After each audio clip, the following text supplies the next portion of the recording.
Kisahkan tentang seorang wanita yang berkulit hitam.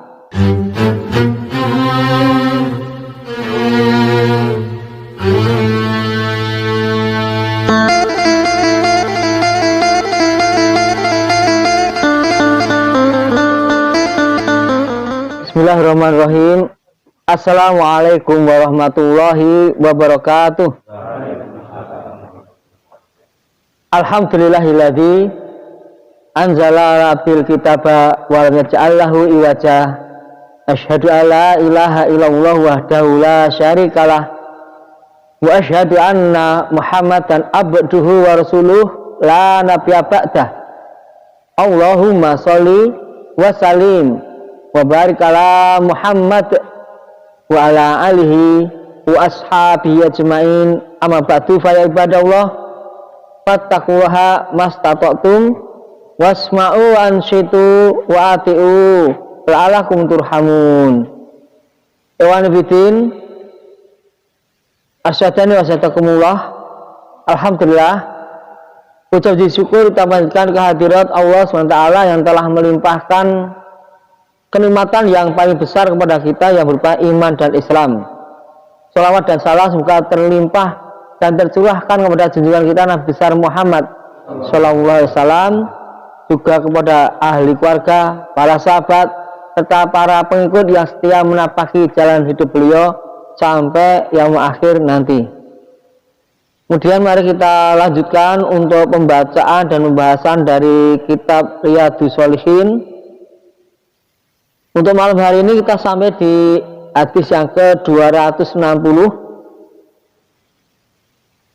An Abi Hurairah, dari Abu Hurairah radhiyallahu anhu, ani Nabi, dari Nabi sallallahu alaihi wasallam, qala, beliau bersabda, innahu, sesungguhnya, layakti, akan datang, ar-rajulu, seseorang laki-laki, as-saminu, yang gemuk, al-azimu, yang besar, yaumal qiyamati, pada hari kiamat nanti, la yazinu, yang tidak memiliki timbangan, indallahi, di hadapan Allah, janaha, senilai sayap, baudatin, seekor nyamuk, mutafakun alaih, disepakati atasnya. Jamaah rahimakumullah, hadis yang sangat singkat ini menjelaskan tentang keadaan dari kiamat nanti, atau kalau orang bisa mengatakan prediksi, ya, tapi ini bukan prediksi, tapi itu kabar yang pasti, karena yang datang dari Nabi itu berbicara bukan karena hal nafsu, tapi memang dapat wahyu dari Allah SWT. Nabi menyatakan bahwasanya nanti dari kiamat itu akan ada seseorang laki-laki dengan ciri-ciri, ya, tubuhnya gemuk dan besar, Namun gemuk dan besarnya orang itu, meskipun kalau mungkin ya di dunia ini orang yang gendut, besar, gemuk, apalagi ya, enggak. Kalau orang membuat perumpamaan itu, kalau gajah abuh hintup tawon udunun sisan. Nah itu wis kurang apa? Itu kalau ditimbang di dunia beratnya bukan main.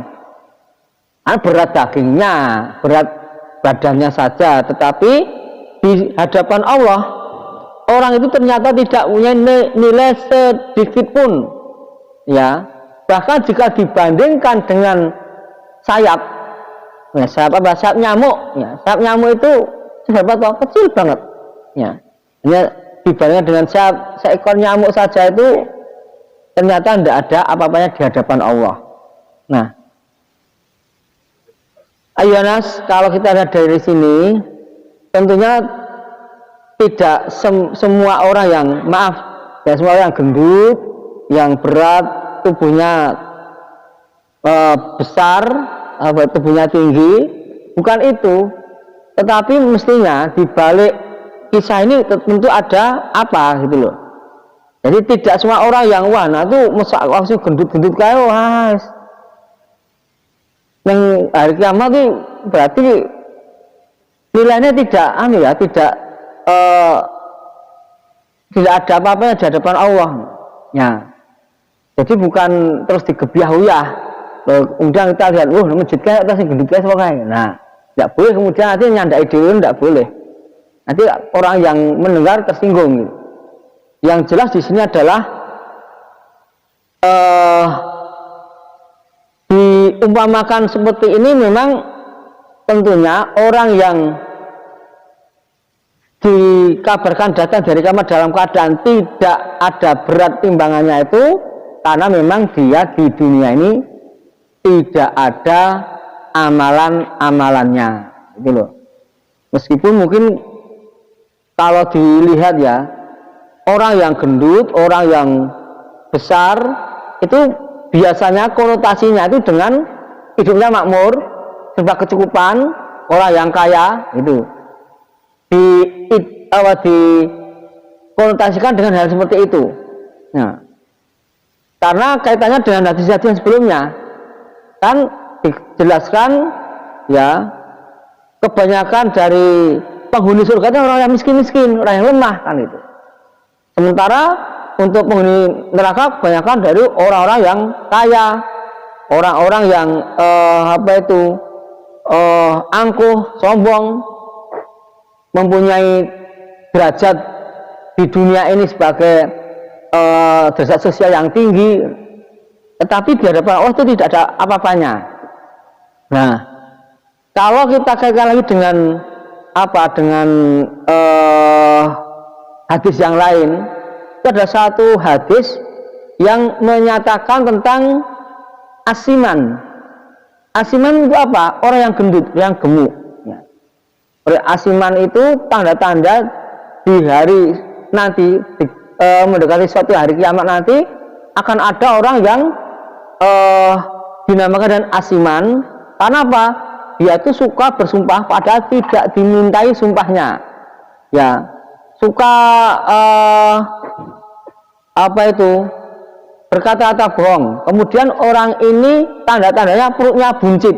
Nah maka kalau kita kaitkan dengan hadis itu, jelas sekali orang yang seperti ini adalah orang yang memang termasuk orang angkuh, orang sombong, orang takabur, yang mereka itu menghalalkan segala cara hanya untuk urusan perutnya.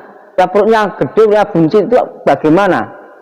Ya, karena tidak dimintai kesaksian, berani-beraninya menjadi saksi, padahal dia tidak tahu. Nah, di zaman sekarang sudah banyak sekali orang yang sebenarnya tidak tahu masalah suatu hal. Nah, kemudian karena tergiur dengan bayaran, saya berani jadi saksi untuk kasus si fulan, untuk memberatkan si fulan biar dia terkena pidana, akhirnya dapat uang. Nah, ini berarti kan karena langkah-langkah haramnya hanya untuk mengisi perutnya saja. Nah, maka ya kalau kita lihat seperti ini, jelas ya orang-orang yang yang diteriakan oleh Nabi, seorang laki-laki yang gemuk, besar, namun ternyata di hadapan Allah tidak memiliki nilai seberat sayap seekor nyamuk pun. Ya. Itu memang dari segi amalannya tidak ada sama sekali. Dan kita tambahkan satu hadis lagi yang ke-261, masih dari Abu Hurairah dan juga diriwayatkan oleh Imam Bukhari dan Imam Muslim. Ana bahasanya imra'atan, seseorang wanita sauda'a yang berkulit hitam,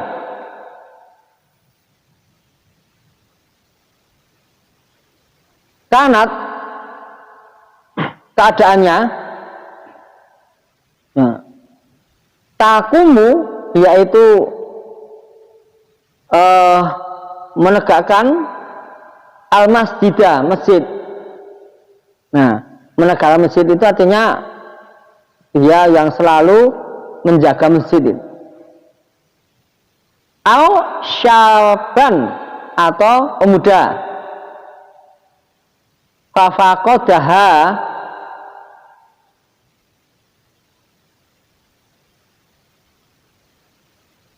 maka merasa kehilangan akan dia, atau faqadahu merasa kehilangan akan dia.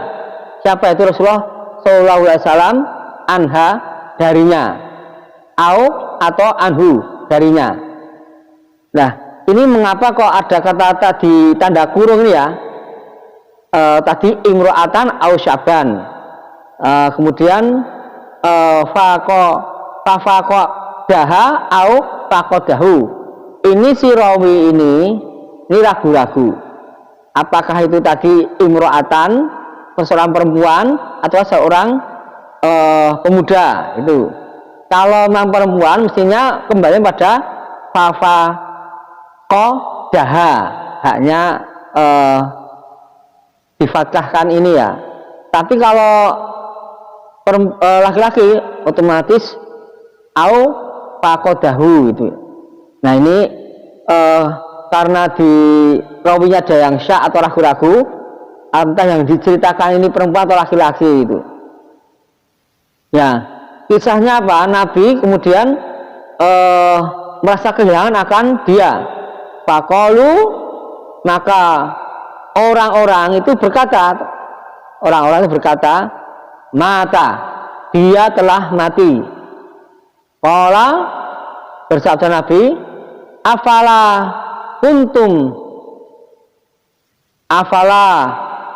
ya, apakah tidak kuntum adalah kalian adzantumuni, ya, memberitahukan kepadaku bihi dengan kematiannya itu.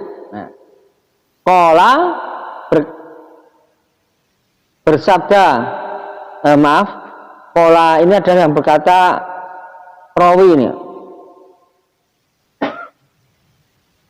Qala berkata si rawi yang meriwayatkan hadis ini, faka'annahum, maka seolah-olah mereka itu sagharu, menganggap rendah, menganggap remeh, amroha, perkaranya, atau amrohu, perkaranya untuk laki-laki.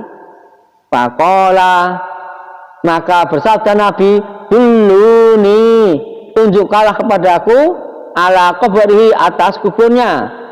Fadalluhu, maka mereka menunjukkan pada beliau. Fasolah, maka beliau sholat alaihi, atasnya. Cuma kemudian qala, beliau bersabda, inna, sesungguhnya hadhil kubur ini mamlu'atun, penuh dengan zulmatan, kegelapan, ala atas alha, penghuninya. Wa innallaha, dan sesungguhnya Allah, yunawwiruha, wa innallaha azza wa jalla, dan sesungguhnya Allah azza wa jalla, yunawwiruha, meneranginya, lahum, pada mereka itu, bisolati, dengan solatku, alaihim, atas mereka. Takun alaih, disepakati atasnya. Di dalam hadis ini, atau ada yang ragu-ragu di rawinya ini, yaitu seorang pemuda, ya. Kalau saya pernah baca di Bulughul Maram, itu seorang wanita. Jadi jelas dijelaskan itu seorang wanita. Jadi tidak ada keraguan seperti ini, tapi seorang wanita, betul gitu ya, seorang wanita. Nah, karena di sini ada dua versi, entah itu laki-laki atau perempuan, yang jelas, ya, ini adalah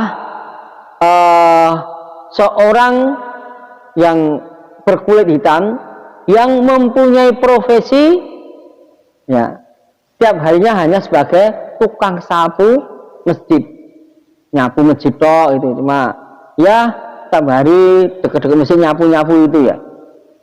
Nah, karena setiap hari di masjid, tentunya Nabi mesti mengetahui, karena masjid Nabi ya, tahu oh ini biasa nyapu ini loh. Suatu ketika tidak ada, nah Nabi bertanya, loh, di manakah si fulan atau si fulanah yang biasa nyapu ini? Nah, mereka menjawab, oh dia telah mati ya Rasulullah, dia telah meninggal. Lah, mengapa kalian tidak memberitahuku? Nah, mereka terdiam. Ya, mereka itu tidak memberitahukan Nabi tentang hal itu seolah-olah menganggap rendah atau remeh perkara itu. Nah, apa? Bertukang sapu mati mbok wis sudah tak lapor Nabi ngopo itu. Soalnya seperti itu. Ya, merendahkan atau meremehkan seseorang. Nah, padahal ya itu orang yang membersihkan masjid itu kalau dihitung dari pahalanya subhanallah luar biasa ya.